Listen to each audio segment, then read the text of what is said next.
Ẹ̀sọ́ Miliki Express ń tẹ̀síwájú ìrànlẹ́ mo lérò pé ẹ gbádùn Ọkọ Ẹja by Yẹmí My Lover tara fi wọ̀nyí ẹ̀ tẹ́ bá fẹ́ mọ̀ dáadáa mọ̀ pá ti máa dùn mọ́ yín ẹ lọ sọ́jà kẹ́ lọ ra ojúlówó Ọkọ Ẹja ẹ̀dẹ̀ má gbàgbé yín náà ti gbọ́ ọ ní Iskilu ó ń bọ̀ lọ́nà ẹ máa ṣe kí ni àjọ máa bò náà ni ọ̀gbẹ́ni Yẹmí My Lover ẹ kú jókòó ìgbà tá à ń sọ̀rọ̀ lọ́lẹ́kẹ̀ sọ̀rọ̀ pé Iskilu ìgbà tẹ́ ń preview ẹ̀ fáwọn èèyàn kan pé wọ́n sunkún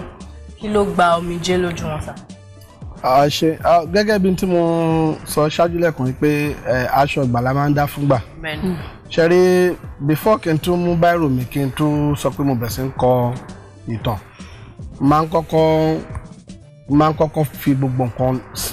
síwájú Ọlọ́run pé Ọlọ́run ẹ̀yin dẹ́ ní wọ́n mi ṣẹ́ yẹn ní pé kí n máa ṣiṣẹ́ yìí ẹ tọ́ mi sọ́nà ẹ má jẹ́ ń ṣiṣẹ́ o so Ọlọ́run dẹ́ máa tọ́ mi sọ́nà ní gbogbo ìgbà aṣọ ìgbàlà ń dá fúngbà Ọlọ́run àti fi hàn mí ohun tó máa kọ́ rèé ẹ get me so before I start writing anything tí mo dẹ̀ láta àdúrà yẹn tọ́lọ̀ dẹ̀ ti tọ́ mi sọ́nà ẹ kọ́kọ́ fi society yẹn kọ́ fi sọ́kàn pé message ti fẹ́ pass yìí irú message what kind of message am I passing to the society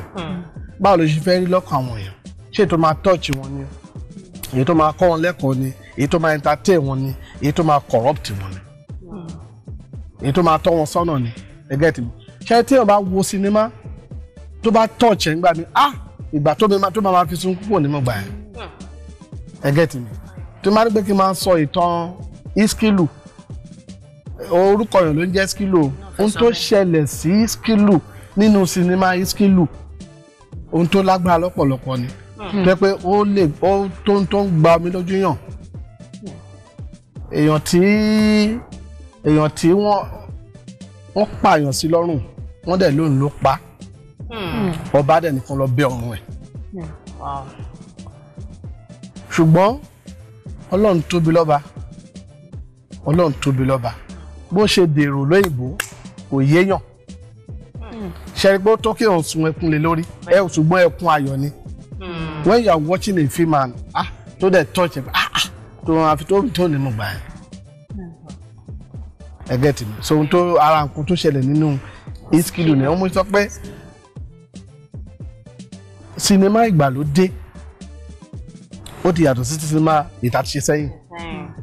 so láti lè make sure pé iṣẹ́ wa ó ń bá ìgbà àti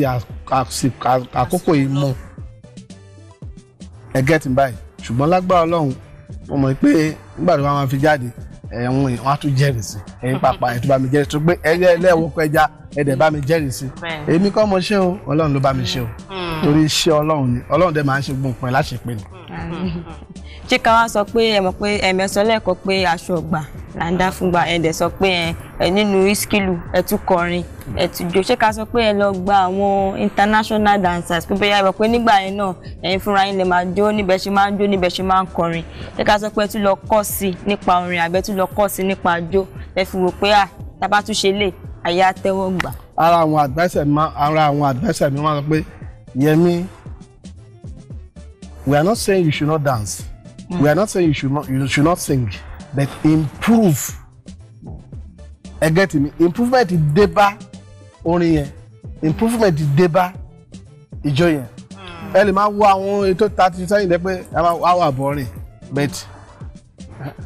tí Yẹmí Ayébọ̀ tó bá mú báírò tó ń kọ̀tọ̀ mi ì tẹ́ ń fẹ́ any dull moment mi ì tẹ́ ń láìkẹ́ ní fíìmù tẹ́ pé tẹ́ bá ń wo sinimá mi àgàgà ṣùgbọ́n ìgbà tẹ́ Ọkọ Ẹja tẹ́ bá wò títọ́ bá gbọ̀n yìí àti lọ́tọ̀ gan wàhálà ni bẹ́ẹ̀ náà ní Iskilu yìí kò sí no dull moment àti ẹwo ni ẹni o àti ẹṣin ìbọn mo ti kọrin ẹ̀sìn tí ẹ ti ń wà káyọ̀dé mi olólùfẹ́ mi yé ìwọ nìkan lọ́kàn mi yàn láyé yìí mo fàdí ẹ̀fẹ̀ tuntun síbí. máa ń pè kí wọ́n ti tuntun síbí báyìí. ká sọ pé Iskilu wà fún ní pàtó. èkùrọ́ o lálábàákú ẹ̀wà o ogun ayé kan kó má lè yá wa o á dára fún mi èmi lólùfẹ́ rẹ á dára fún ọ ìwọ lólùfẹ́ mi títí láì títí láì oh kò no dull moment nínú Wizkid no dull moment. ó ga jù bí mo kàn tí mo tún wá ṣàkíyèsí orin ìfẹ́ olólùfẹ́ ṣé Yẹmí My Lover ṣe fẹ́ràn obìnrin ni àbí báwo. yìí mo like obìnrin mo like ẹ sọ pé kí ni ìdí mo like obìnrin o ṣe rí ọkùnrin tó bá lè ná sókè pé òun ò like obìnrin orí ẹ̀ máa burú o Ọlọ́run ní jẹ́ kó orí wa burú o àmì o orí wa ò ní burú o gbogbo ẹ̀yin ọkùnrin tẹ́ ẹ̀ ń wò mí orí wa ò ní burú o tó lè ọkùnrin kan lè ná wọ́ sókè pé mi mà like obìnrin o ẹjọ́ ta ló bí wa. obìnrin gbé mi sínú lórí oṣù mẹ́sàn-án mo tún wá bí mi sáyé ó tún pọ̀ mí ó jẹ̀yà lórí mi máa wá ní ìrìn láìpẹ́ obìnrin tó bá ti hate obìnrin mo ti hate ìyá mi tó bá ti hate yín tí mi láìkí mo ti mi láìkí ìyá mi nìyẹn obìnrin ló bí mi obìnrin ni mo fẹ́ sílé àkọ́bí mi obìnrin ni ẹ ń gbọ́ mi àwọn obìnrin náà ń wo fíìmù mi jù náà máa ń ráyè wo fíìmù mi jù bẹ́ẹ̀ mo sọ tí n bá lọ pay visit sí family kan sìn ibi tí ọkọ ti sọ pé hello ìyá what can I do for you ìyàwó ti ẹ mọ ní Yẹmí My Lover ni ìyàwó ti sọ ẹjọ́ wọlé Yẹmí My Lover ni ok ọkùnrin ò fi bẹ́ẹ̀ rà ní ìbúyín ẹ̀yin ọkùnrin wa ẹjọ́ ẹ má bínú mi ìbúyín o ṣùgbọ́n àwọn obìnrin náà ń wo fíìmù mi jù gbogbo orin tí mò ń pẹ́ ta mò ń kọ́ fún. àwọn obìnrin náà ni obìnrin. adún fún wa ò sún mí my dear mi ta mò ń kọ́ fún. ẹ̀jẹ̀ ṣe fún mi lórúkọ ìyàwó yín lè yàgbé báwo. irọ́ entertainment ni ẹ má mo kó kàn bá fẹ́ mi mú náà ni ẹ má kó bá mi. èmi náà wọ́n pe láìkí obìnrin. mo like ẹ mo like bẹ́ẹ̀ obìnrin. àwọn kò wá ṣe bí irú kó jẹ́ obìnrin. pé a mọ̀ pé láìkí obìnrin ṣé ẹ tún máa ń kó obìnrin.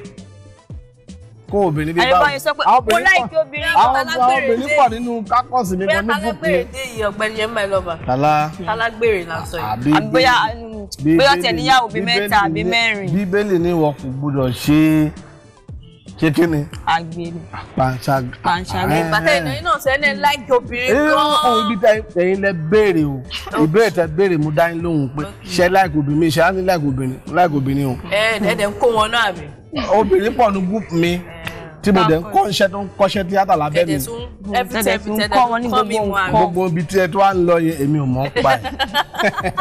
ìyàwó mélòó wà ní Yẹmí My Lover fẹ́ mẹ́ta ni mẹ́rin ni márùn-ún ni mẹ́fà ni. ó lè fẹ́ ṣèkeje ṣá. kò tí ì sí mẹ́lá gbolé wa o.